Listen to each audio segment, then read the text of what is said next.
성경 공부 시간입니다. 주 예수의 생애 44번째 마가복음서 14장 32절부터 42절까지의 말씀을 통해서 오늘은 기도의 극치라고 제목해 보았습니다. 성경을 먼저 같이 읽으시죠. 그들이 겟세마네라 하는 곳에 이르매 예수께서 제자들에게 이르시되 내가 기도할 동안에 너희는 여기 앉아 있으라 하시고 베드로와 야고보와 요한을 데리고 가실새 심히 놀라시며 슬퍼하사 말씀하시되 내 마음이 심히 고민하여 죽게 되었으니 너희는 여기 머물러 깨어 있으라 하시고 조금 나아가사 땅에 엎드려 들 수 있는 대로 이 때가 자기에게서 지나가기를 구하여 이르시되 아빠 아버지여 아버지께는 모든 것이 가능하오니 이 잔을 내게서 옮기시옵소서. 그러나 나의 원대로 마옵시고 아버지의 원대로 하옵소서 하시고 돌아오사 제자들이 자는 것을 보시고 베드로에게 말씀하시되 시몬아 자느냐 네가 1시간도 깨어 있을 수 없더냐. 시험에 들지 않게 깨어 있어 기도하라. 마음에는 원이로되 육신이 약하도다 하시고 다시 나아가 동일한 말씀으로 기도하시고 다시 오사 보신즉 그들이 자니 이는 그들의 눈이 심히 피곤함이라. 그들이 예수께 무엇으로 대답할 줄을 알지 못하더라. 세 번째 오사 그들에게 이르시되 이제는 자고 쉬라. 그만 되었다. 때가 왔도다. 보라 인자가 죄인의 손에 팔리느니라. 일어나라 함께 가자. 보라 나를 파는 자가 가까이 왔느니라. 주 예수는 지상의 생애를 통하여 기도하는 분이었습니다. 주 예수의 매일의 기도에 관하여 복음서는 그렇게 주의 깊게 써서 기록하고 있는 것은 아니지만 예수께서 얼만큼 깊은 기도를 하셨는지 때로는 밤새워서라도 기도를 하셨다고 하는 것은 명확히 기록되어 있습니다. 지금 우리는 차츰 주 예수의 지상의 생활의 최후에 가까이 왔습니다. 이 지상의 생활이 최후에 이르러서 대단히 긴장된 격심한 매일이었다고 하는 것은 이제 우리에게 점차 알게 되는 것입니다. 거기서 최후에 얼마 안 되는 나날의 이야기를 읽습니다. 격심한 사람들과의 주고받음이 계속됩니다. 긴장이 계속되는 거예요. 그리고 드디어 재판에 회부되어져 사형 판결을 받고 죽임 당해 버리십니다. 우리 자신이 만일 그러한 대단히 격심한 격동하는 생활 속에 넣어졌다고 생각할 때 어떻게 할까요? 생각해 보시면 좋습니다. 깜빡하면 매우 열심인 그리스도인이어도 아니 어쩌면 목사일지라도 여러 가지 일들이 차례차례로 일어나서 기도할 틈도 없다고 하는 것이 되는 게 아닐까. 그러나 이 주 예수의 십자가에 달리셔서 죽임당해 버리시는 최후의 걸음, 그것은 바로 이제까지의 지상의 생활과 마찬가지로 기도의 걸음이었다고 생각합니다. 아니 오히려 점점 주 예수께서는 열심히 기도를 하셔서요. 십자가상에 서 있어서조차도 예수는 기도를 하셨습니다. 주 예수의 생애라는 것은 생활 그 자체가 기도인 듯한 기도를 관철하는 걸음이었습니다. 그것은 주 예수로서는 당연한 것이다라고 우리는 생각할지도 모릅니다. 그뿐만 아니라 실은 우리 자신도 이 주 예수를 따라 행해서 기도를 계속하는 것이 어떠한 것인지 그러한 점도 여기서 잘 배우지 않으면 안 되리라고 생각합니다. 주 예수는 겟세마네라는 장소에 제자들과 같이 오셨어요. 그리고 먼저 같이 온 12사람, 아니 이때는 유다가 이미 빠져 있으니까 11사람이겠지요. 11사람의 제자들에게 이제부터 나는 기도하겠다. 그동안 여기 앉아 있으라고 말하시는 거예요. 그렇지만 이때는 그 자신 혼자의 기도의 장소에 혼자서 향하시지 않고, 이건 드문 일이에요. 성경에도 기록이. 베드로와 야곱과 요한 12명의 제자 중에서도 대표적인 중심적인 세 사람의 제자를 데리고 또 가십니다. 주 예수께서는 그때까지 기도를 하실 때 제자들과 같이 기도도 하셨을 테지만 어느 쪽이냐 하면 혼자서 기도를 하셨던 것이다라고 생각됩니다.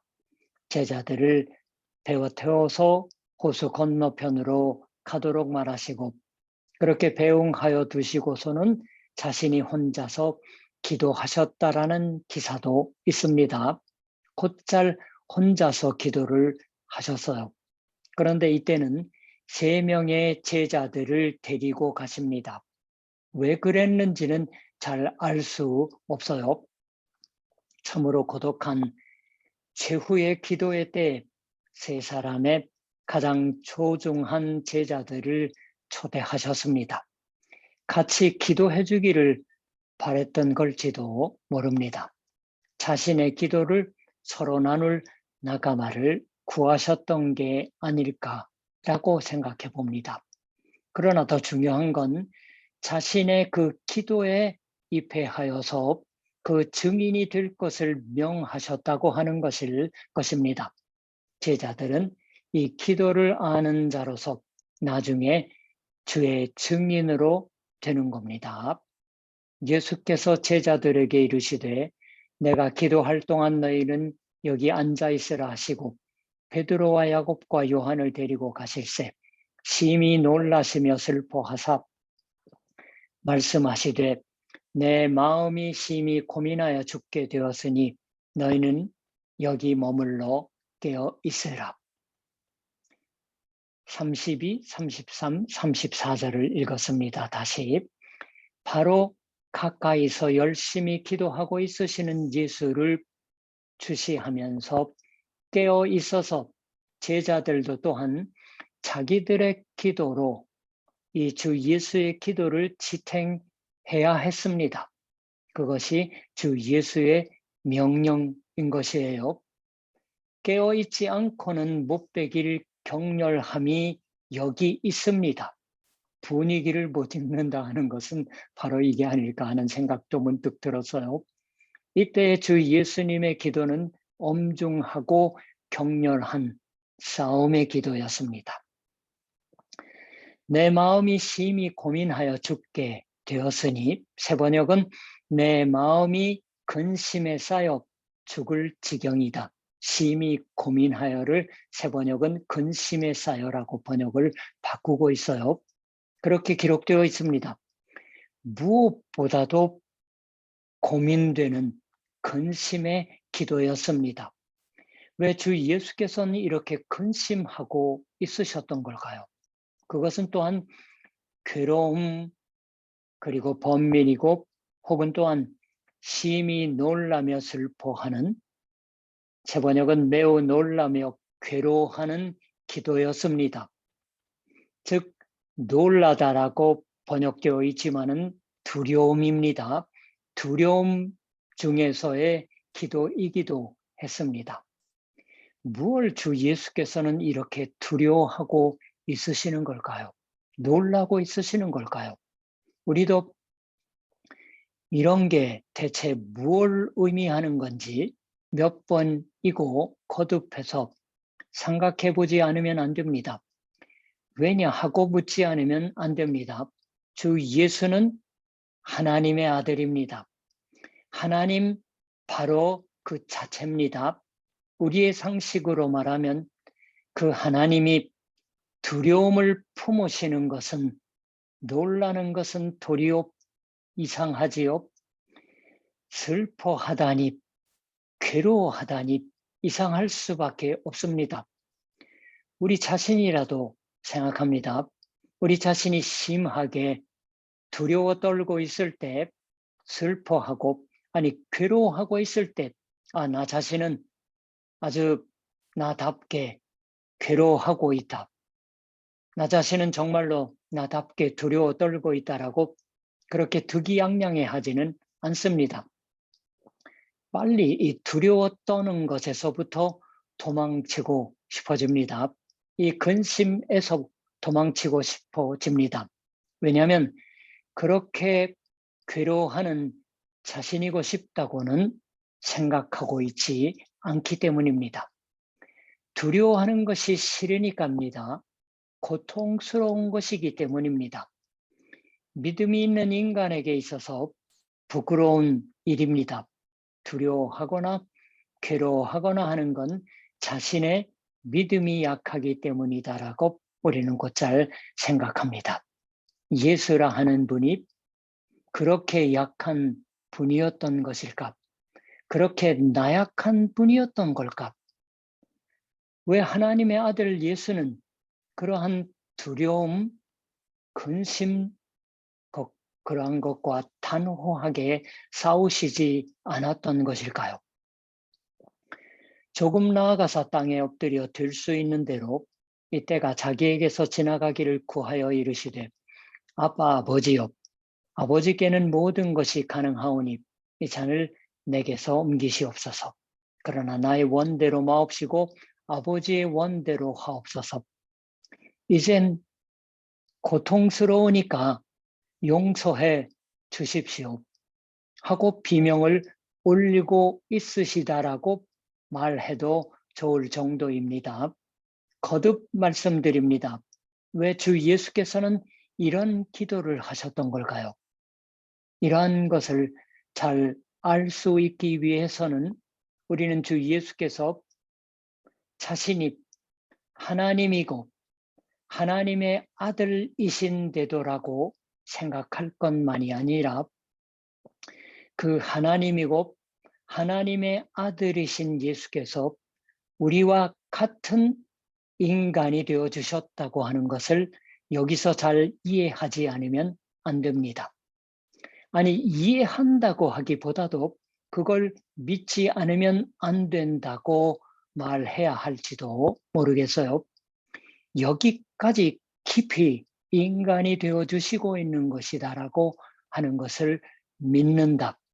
왜냐하면 여기서 주 예수께서 직면하고 있는 이 괴로움, 근심은 먼저 첫째로 무엇보다 죽음을 의미하는 겁니다. 주 예수는 인간이 죽지 않으면 안 되는 존재인 것을, 죽음이라는 게 어떠한 것인 건가 하는 것을 여기서 정면으로 응시하고 있으십니다. 그리고 그것을 진지하게 근심하고 슬퍼하고 괴로워하고 있으세요. 게다가 그 죽음은 단지 육체의 생명이 여기서 끊어진다고 하는 것에 머무르지 않습니다. 혹은 단지 숨을 거둔다고 하는 것만이 아니라 그 전에 손이나 발에 못이 박힌다고 하는 가혹한 고통스러운 일을 당하는 죽음이니까 이 죽음이 두려운 것이다라고 하는 것이 아닙니다. 이 죽음이 죄인의 죽음이기 때문입니다. 죄인의 죽음, 죄를 지은 자는 하나님에게서 버림받아 버립니다. 하나님과 함께 살아가는 것이 아니라 하나님으로부터 뿌리쳐져서 멸망 속으로 떨어뜨려져 버리는, 그것이 대체 어떠한 것이냐고 하면 어떤 사람은 이러한 것조차 이렇게조차 말했습니다. 정말로 죽음을 두려워할 수가 있었던 자, 정말로 죄인으로서 죽을 수가 있었던 자, 그것은 세상에 단 한 사람 예수 그리스도뿐이다라고. 이건 조금 이상한 말일지도 모르겠어요. 우리는 오히려 이렇게 생각하고 있을지도 모릅니다. 정말 예수라는 분은 죄인으로서 죽임당해 버리셨을지도 모르지만 그것은 가장 고급한, 즉 죄인으로서가 아니라 묘한 말투가 되겠지만 물론 죄인 중에서도 죄인 중에서도라고도 말하는 게 이상하지만 예수님 자신은 조금 더 죄를 범하고 있으시지 않은데도 바울도 말하죠. 죄인의 대신이 되셨던 거니까 당연하지 않은가. 인간의 상식으로 말하면 오히려 그렇게 생각하는 겁니다.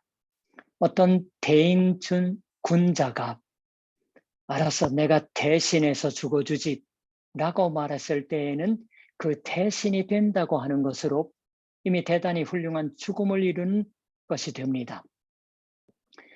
그 죽음 그 자체로 공을 세우는 그 사람의 죽음이 비참한 죽음이 아니라 당당한 죽음이다라고 하는 것도 되는 겁니다. 주 예수께서는 대신해서 죽어주셨어요. 그 대신의 죽음으로 인해서 매우 큰 공을 하나님 앞에 세워주신다고 하는 것은 우리의 믿음으로서는 말할 수는 있습니다. 그렇지만 거기서 우리가 잘 알지 않으면 안 되는 건 주 예수의 죽음이라는 건 그때만에, 즉 일시적인 죽음이 아니었다고 하는 것입니다. 아프지도 가렵지도 않은, 즉 아무렇지도 않은 죽음을 죽어 보인다고 하는 것을 하셨다고 하는 것이 아닙니다. 주 예수께서는 진실로 두려워하시고 있습니다. 우리가 알 수 없을 깊은 두려움을 죽음에 대해서 품으셨어요. 그게 왜 그럴까요? 하나님을 잘 알고 있으셨기 때문입니다. 누구보다도 하나님이 어떠한 하나님이신가를 알고 있으셨기 때문이에요. 하나님을 사랑하고 하나님께 사랑받고 있으셨기 때문입니다. 그러한 하나님과의 깊은 관계 속에 있으니까 그 하나님을 배반해버리는 인간이 얼마나 곤란한 존재이고 얼마나 고통스러운 멸망을 경험하지 않으면 안 되냐고 하는 것을 이미 둔감해져버린 어떤 인간보다도 민감하게 예리하게 여기서 체험하고 있으십니다. 그와 같이 예리한 주 예수님의 기도, 거기에 넘치고 있는 마음을 우리가 생각할 때 바로 그 옆에서 쿨쿨 잠들어 버린 제자들의 모습이야말로 우리 자신의 모습이다라고 해야 할 것입니다. 그러한 거예요. 인간이라는 것은 그러한 것인 겁니다. 죄든 죽음이든 그것이 얼만큼 비참하고 엄한 거를 우리는 알고 있다고 생각하고 있을지도 모릅니다. 인간은 누구나 죽는 것을 두려워하고 있다고 말할지도 모르겠어요. 그런데 그런 일은 없습니다. 이 기도의 기사에 바로 앞서 이런 것이 쓰여져 있었습니다. 베드로가 힘있게 말하되 내가 주와 함께 죽을지언정 주를 부인하지 않겠나이다 하고 모든 제자도 이와 같이 말하니라. 31절이었어요. 바로 직전이에요. 정말로 체하는 말을 하고 있습니다. 죽음 두려워하지 않습니다라고 말하고 있었어요. 그것은 죽음의 진상이 무엇인지 잘 알고서 그 위에다가 죽음을 극복해 보인다고 하는 게 아닙니다. 여기서 예수께서 보고 있으시는 것 같은 죽음이라는 게 얼마나 엄한 것인지 하는 것을 조금도 모르고서 호언장담하고 있을 뿐이었습니다. 그러니까 실제로는 베드로는 예수하고 같이 죽는 일 같은 건 못하고 도망쳐 버리지요. 아니, 그 정도가 아닙니다.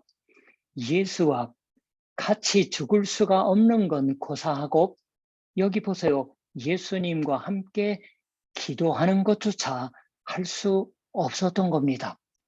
주 예수께서는 베드로나 야고보나 요한에게 깨어 있어 기도하라고 말하셨어요. 적어도 같이 깨어 있길 바랬다고 말하셨던 겁니다. 그렇지만 그걸 하지 않았습니다. 그뿐만 아니라 또 깊이 잠들어 버리고 있던 겁니다. 돌아와서 제자들이 자는 것을 보시고 베드로에게 말씀하시되 시몬아 자느냐 네가 1시간도 깨어 있을 수 없더냐 시험에 들지 않게 깨어 있어 기도하라 마음에는 원이로되 육신이 약하도다 하시고 다시 나아가 동일한 말씀으로 기도하시고 다시 오사 보신즉 그들이 자니 이는 그들의 눈이 심히 피곤함이라 그들이 예수께 무엇으로 대답할 줄을 알지 못하더라. 대답하려고 하면 변명도 할 수 있었을지도 모르겠어요. 예수님, 우리는 피곤해 지쳐 있습니다. 말씀대로 깨어 있고 싶어서 열심히 눈을 뜨려고 했습니다.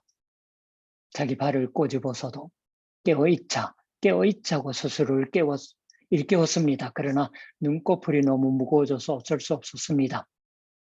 주 예수는 그것도 알 수 있으셨어요. 마음에는 원이로되 육신이 약하도다. 동정해 주셨습니다.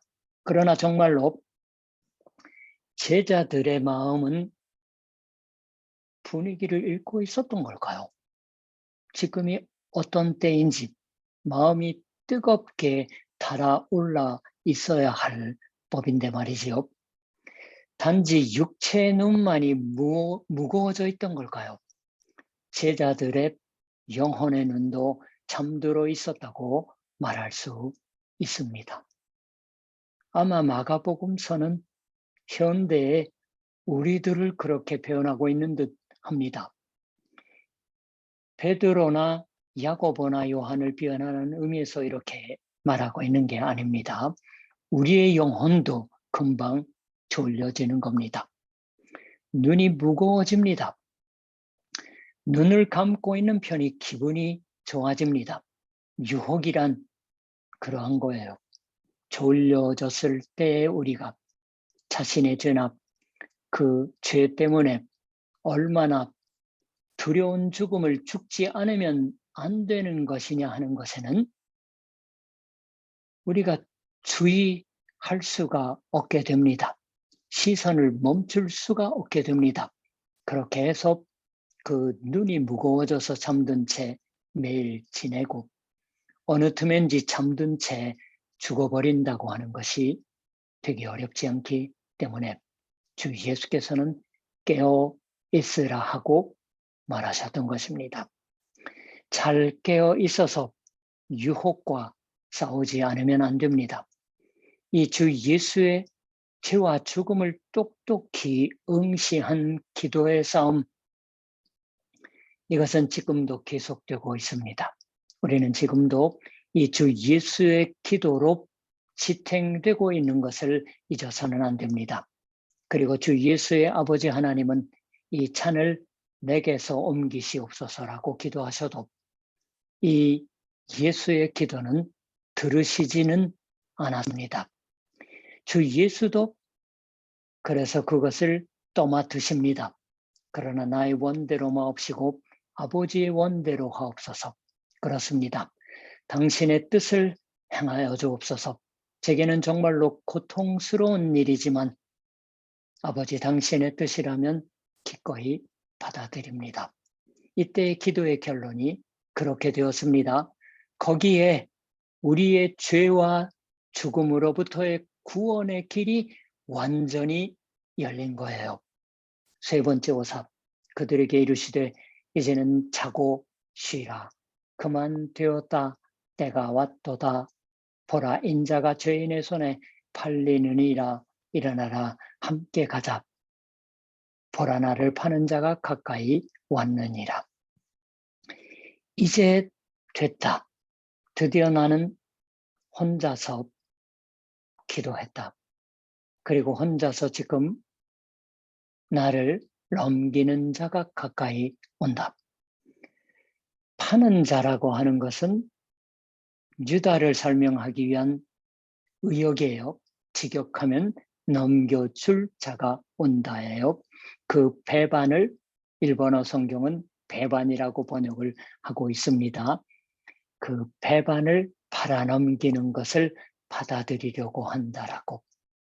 세 사람의 제자들이 빨리 유다보다 앞서 예수를 배반해버린 듯한 느낌을 갖지 않을 수 없습니다.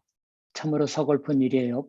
그런 만큼 우리는 눈을 뜨고 있지 않으면 안 됩니다. 주 예수의 이 기도에 넘쳐있는 사랑을 단단히 받아내기 위해서 깨어 있으십시다. 기도하겠습니다. 하나님, 겟세마네 동산에서의 마가복음서가 우리로 하여금 엿보듯이 해서 확연히 그때의 분위기를 알 수 있게 들려주는 말씀을 오늘 배웠습니다.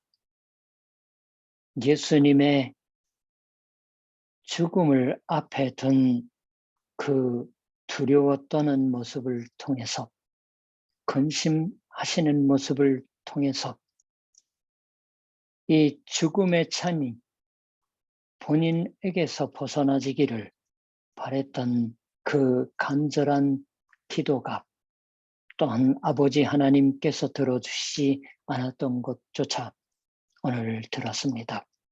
하나님, 베드로와 야곱과 요한은 오늘날의 우리들입니다. 정말로 마음은 원이지만 우리를 유혹하는 유혹이 그 정체가 무엇인지 우리는 때로 분간하지 못하여 유혹에 져버릴 적이 얼마나 많은지요. 마가복음서가, 아니 주 예수께서 이제 됐다라고 말씀하시는 그 음성이 얼마나 우리 자신의 입장을 서글프게 만드는지 모릅니다. 코로나 와중 속에서 하나님, 우리의 믿음의 일상이 우리 자신과 우리와 더불어 사는 가족을 넘어서 우리의 이웃들에게까지 하나님, 오늘 배운 말씀을 그 두려워 또는 죄인의 모습을 통해서 한 사람이라도 많은 이웃들에게 구원을 우리가 더불어 나누어 가지는 자리로 초대하는 믿음의 자녀로서의 지상에서의 일생이 되게 하여 주시옵소서. 예수님의 이름으로 기도드립니다. 아멘. 자, 그럼 다음번 성경 공부 때 함께 뵙겠습니다.